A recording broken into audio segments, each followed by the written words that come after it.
Hello everyone, welcome to my channel. My name is Aparna. In today's video, we will continue with our chapter. So let's start. The new Constitution of 1791. The new French Constitution curtailed the powers of the king. The powers centralized in the monarchy was separated into the legislature, executive, and judiciary. This laid the foundation of constitutional monarchy in France. The constitution suggested that priests should be chosen by the citizens. Earlier, priests were appointed by the Pope. Through the king disagreed with the new constitution, he had no choice but to accept and approve it in September 1791. देखिए यहाँ पर इसके बाद में क्या हो रहा है, फ्रेंच में नया कॉन्स्टिट्यूशन जो है वो फॉर्म होता है। वहाँ पर जो पावर्स थी, जो कॉन्स्टिट्यूशन की जो पावर्स थी, उसको सेंट्रलाइज्ड मोनार्ची के जगह पर तीन अलग अलग पार्ट्स में डिवाइड कर दिया गया, लेजिस्लेचर, एग्जीक्यूटिव और जुडिशियरी। ये जो फाउंडेशन था कॉन्स्टिट्यूशन, यहाँ पर ये जो मतलब ये जो आपका क्या हुआ, सेपरेट हो गया लेजिस्लेचर, एग्जीक्यूटिव और जुडिशियरी में। ये यहाँ पर कॉन्स्टिट्यूशनल मोनार्ची का फाउंडेशन बन गया था फ्रांस में। जो कॉन्स्टिट्यूशन था वो सजेस्ट कर रहा था कि जो प्रीस्ट थे वो सिटीजन्स द्वारा क्या किए जाएंगे, चूज किए जाएंगे। सिटीजन्स जो हैं वो प्रीस्ट को यहाँ पर चूज करेंगे।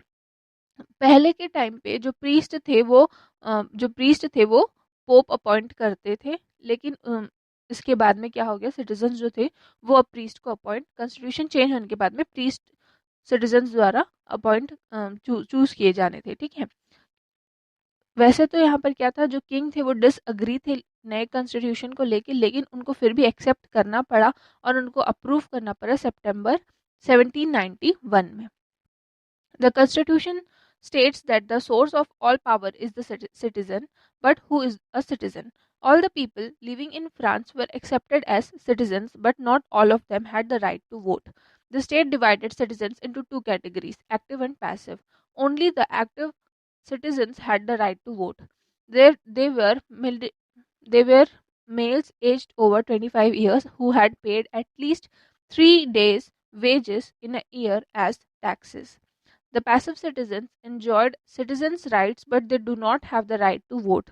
They included the poor who are not in a position to pay even the minimum tax, women, and all those aged below 25 years. They number totaled around 3 million. देखिए यहाँ पर क्या हो रहा है, जो कॉन्स्टिट्यूशन स्टेट्स थे वो जो कॉन्स्टिट्यूशन था वो यहाँ पर पूरा कॉन्स्टिट्यूशन जो था वो सिटीजन्स को पूरा पावर दे रहा था, लेकिन सिटीजन्स कौन है? ठीक है, तो यहाँ पर ऐसे लोग जो कि फ्रांस में रह रहे हैं उन सभी को सिटीजन्स के तौर पे एक्सेप्ट कर लिया गया था, लेकिन उसमें से सिर्फ कुछ ही ऐसे थे जिनको राइट टू वोट का अधिकार मिला था। जो स्टेट था वो टू कैटेगरीज में, मतलब जो स्टेट था सिटीजन्स के लिए टू कैटेगरीज में डिवाइड कर दिया गया था, एक एक्टिव सिटीजन्स और दूसरा पैसिव सिटीजन्स। सिर्फ और सिर्फ एक्टिव सिटीजन्स को ही वोट का अधिकार यहाँ पर उनको मिला था। और एक्टिव सिटीजन्स कौन थे, तो यहाँ पर ऐसे मेल्स जो कि 25 ईयर्स से ज़्यादा हैं और कम से कम 3 दिन का वेज एक साल में टैक्स के रूप में देते हैं, उनको एक्टिव सिटीजन्स की कैटेगरी में डाला गया था। पैसिव सिटीजन्स जो हैं वो सिटीजन्स जितने भी राइट्स हैं सिटीजन्स के लिए वो उसको एंजॉय कर रहे थे, लेकिन उनको सिर्फ और सिर्फ राइट टू वोट का अधिकार जो है वो नहीं मिल रहा था। इसमें ऐसे ऐसे ऐसे लोग थे जो कि पुअर थे, या पुअर ऐसे मतलब जो लोग पुअर थे और अपने मिनिमम टैक्स भी जो है वो पे नहीं कर सकते थे, ऐसे लोग इस कैटेगरी में आते थे। साथ में विमेंस और जितने भी 25 ईयर से कम एज वाले हैं वो सभी लोग पैसिव सिटीजन्स पे आते थे, और इनका जो टोटल नंबर है वो करीब 3 मिलियन से ज़्यादा था। There were wide dissatisfaction about such a large number of people being disenfranchised, not given the right to vote. The king and the aristocracy also tried to wreck the new constitution. They asked the kings of neighboring countries to help them against their own people. देखिए यहाँ पर क्या हो गया, क्योंकि passive citizens की जो संख्या थी वो बहुत ज़्यादा थी, इस वजह से लोग जो थे वो काफ़ी ज़्यादा डिससेटिस्फाइड थे कि इतने लार्ज नंबर ऑफ पीपल को उनको वोट करने नहीं दिया जा रहा है। तो यहाँ पर जो किंग और उनके जो एरिस्टोक्रेट थे वो यहाँ पर नए कॉन्स्टिट्यूशन को व्रैक करने की कोशिश करने लगे, और फिर उसके बाद में वो अपने नेबरिंग कंट्रीज से मदद की मदद मांग रहे थे अपने ही ओन पीपल से, उनके ही सिटीजन से वो हेल्प मांग रहे थे दूसरी कंट्री के लोगों से उनको बचाने के लिए। Between 1792-94, in 1791, the majority of the French people were unhappy with the constitution because it accepted only people with property as active citizens. In those days, people met in political clubs or societies to discuss political issues. These clubs were the preceders of the political parties of today. The most popular was the Jacobean Club. Its members belonged to the less wealthy sections of society. They included shopkeepers, artisans, servants, and daily wage laborers. Their leader was Maximilien Robespierre, born in 1758 and died in 1794. देखिए, अब यहाँ पर 1792 से 94 की बात हो रही है। 1791 में जो ज़्यादातर जो लोग थे वो ज़्यादातर जो फ्रेंच पीपल थे वो काफ़ी ज़्यादा अनहैप्पी थे कॉन्स्टिट्यूशन को लेके, और सिर्फ उन्होंने क्या किया था, उन्होंने सिर्फ इसलिए एक्सेप्ट किया था क्योंकि वहाँ पर एक्टिव सिटीजन्स के यहाँ पर एक्टिव सिटीजन्स जो थे उन्होंने ही सिर्फ क्या किया था, कॉन्स्टिट्यूशन को एक्सेप्ट किया था। उस वक्त पे लोग जो थे वो पॉलिटिकल क्लब्स में या सोसाइटीज़ में पॉलिटिकल इश्यूज को डिस्कस जो है वो किया करते थे। ऐसे क्लब जो हैं वो पॉलिटिकल पार्टीज, आज की जो प्रोसीडर्स है पॉलिटिकल पार्टी के वो भी हैं। सबसे ज़्यादा जो पॉपुलर क्लब था वहाँ का वो था यहाँ पर जेकोबियन क्लब। इसके जो मेंबर्स थे वो लेस वेल्दी सेक्शंस से बिलोंग करते थे, मतलब कि shopkeepers, artisan, servants, daily veg labourers जो थे वो इस कैटेगरी में बिलोंग करते थे और इस क्लब के थे। उनका जो लीडर था वो था Maximilian Robespierre. In 1792, the neighboring countries invaded France in support of King Louis XVI. The residents of Paris was angered by the attack. The scarcity of daily commodities and rising prices. They unleashed their anger in a massive and violent outburst. They attacked the royal palace on August 10, 1792, and imprisoned the king after killing his bodyguards. Fresh elections were held. In this election, all adult males aged over 21 years, whether they owned property or not, were allowed to vote. But women were still not allowed to vote. 1792 में जो neighbouring countries थी वो France में घुस गई ताकि वो king Louis 16 का सपोर्ट कर सके। वहाँ के जो रेसिडेंट्स थे पेरिस के वो इस अटैक से बहुत ज़्यादा गुस्सा हो चुके थे और वहाँ पर जो डेली कमोडिटीज़ की कमी चल रही थी और साथ में जो प्राइसेस थे वो बहुत ज़्यादा बढ़ रहे थे। इस वजह से भी जो वहाँ के जो रेसिडेंट्स थे वो बहुत ज़्यादा गुस्से में आ चुके थे। अपने एंगर को अनलीस्ट किया और एक बहुत ज़्यादा वॉयलेंट आउटब्रस्ट वहाँ पर उन्होंने निकाला। बहुत ही ज़्यादा गुस्सा जो है वहाँ पर उन्होंने निकाला। उन्होंने डायरेक्टली रॉयल पैलेस पे अटैक किया अगस्त 10, 1792 को, और फिर जो किंग थे उनको इम्प्रिजन कर लिया और उनके जो बॉडीगार्ड्स थे उनको मार दिया।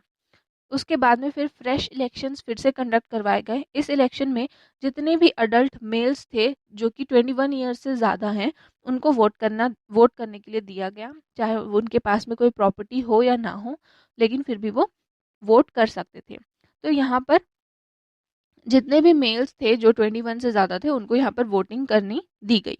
इसके बाद में जो विमेंस थे उसके बाद में भी यहाँ पर विमेंस को भी वोट करने के लिए अलाउ नहीं किया गया था। The newly constituted assembly, called the National Convention, abolished the monarchy on September 21, 1792 and declared France a republic, where the head of the government is elected by the people. Louis XVI and his wife Marie Antoinette were declared traitors and sentenced to death.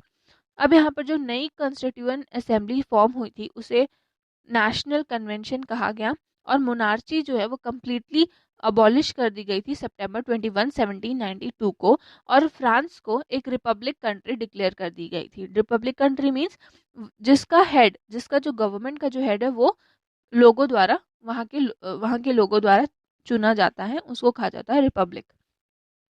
तो यहाँ पर जो Louis 16 थे और उनकी जो wife थी Mary Antony, उनको ट्रेटर्स डिक्लेयर कर दिया गया और फिर डेथ की सेंटेंस उनको सुना दी गई। The San Coutos the poor people of France were now politically active, freed from the pressures of aristocracy and the middle class. They demanded political and economic equality for all the people and wanted to put a limit on private property and profit. They put pressure on the government to control prices to protect the poor. They wanted their elected representatives to be answerable to the people and wanted people to have the power to remove them if they did not perform their duties. They also wanted citizens to participate in governance and not leave everything in the hands of their elected representatives. देखिए, जो वहाँ के जो लोग थे, France के जो poor लोग थे, वो अब क्या थे, पॉलिटिकली बहुत ज़्यादा एक्टिव होने लग गए थे और जो भी प्रेशर था, जो एरिस्टोक्रेसी या फिर मिडिल क्लास उनके ऊपर दे रही थी, उससे भी फ्री हो चुके थे। इसके बाद में उन्होंने पॉलिटिकल और इकोनॉमिक इक्वालिटी की मांग करना स्टार्ट किया और वो चाहते थे कि प्राइवेट प्रॉपर्टी पे और प्रॉफिट पे लोगों मतलब जो हाई क्लास के लोग हैं उनकी प्राइवेट प्रॉपर्टी और प्रॉफिट पे एक लिमिट लगा दिया जाए।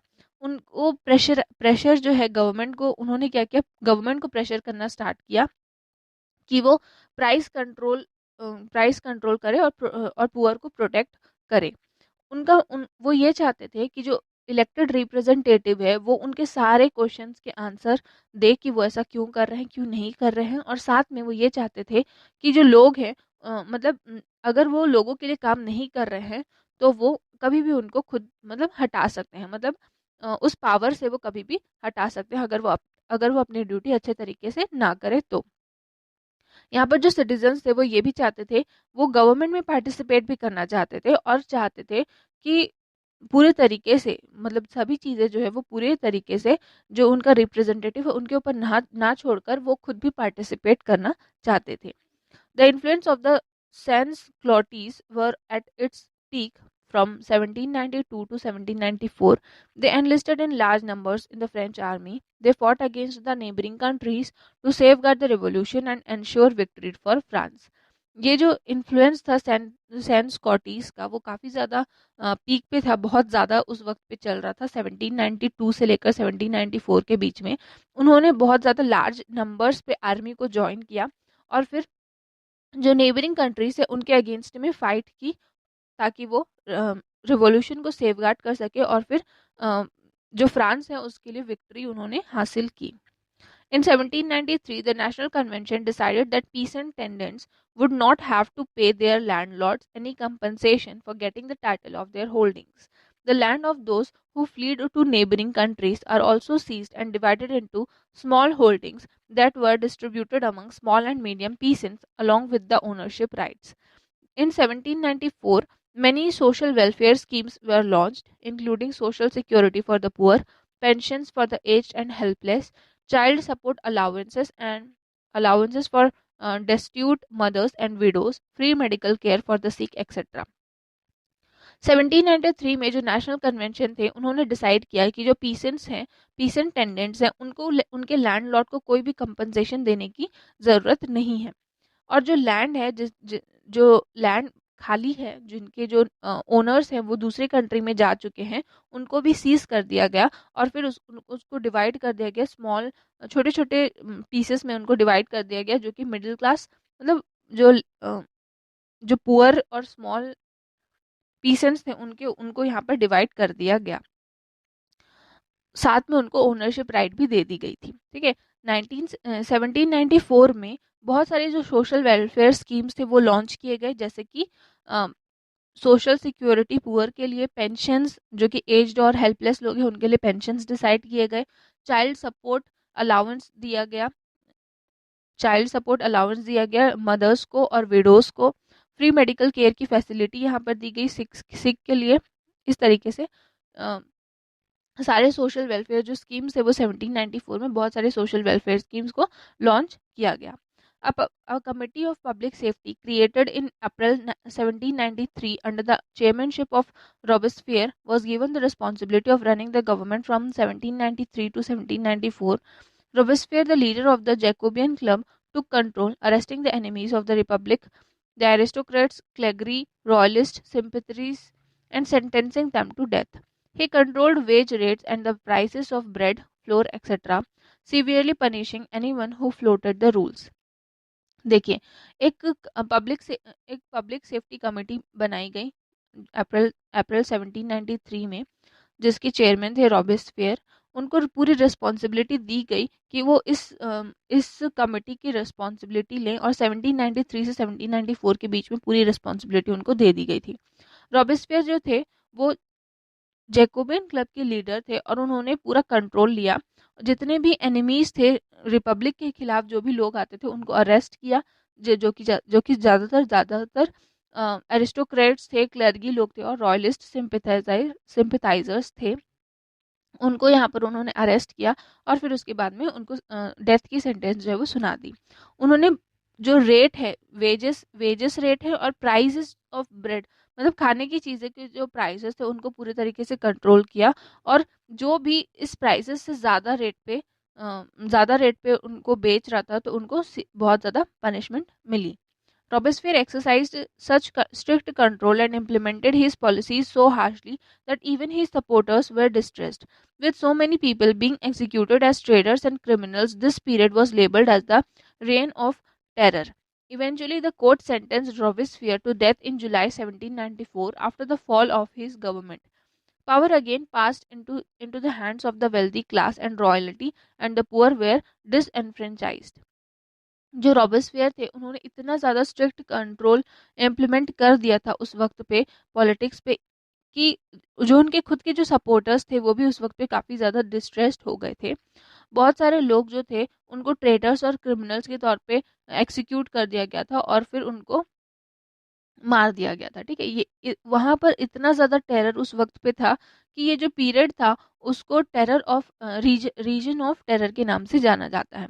इवेंचुअली रॉबेस्पियर की जो गवर्नमेंट थी वो फॉल हो गई और उसके बाद में फिर उनको डेथ की सेंटेंस जुलाई 1794 में दे दी गई थी। पावर जो थी वो फिर से वेल्दी क्लास और रॉयल्टी के पास में चली गई थी और फिर से पुअर लोगों को डिसफ्रेंचाइज्ड कर दिया गया था। आपका आज के लिए इतना ही। नेक्स्ट क्लास पे हम पढ़ेंगे France campaign against the European Kings and it's defeat. Thank you.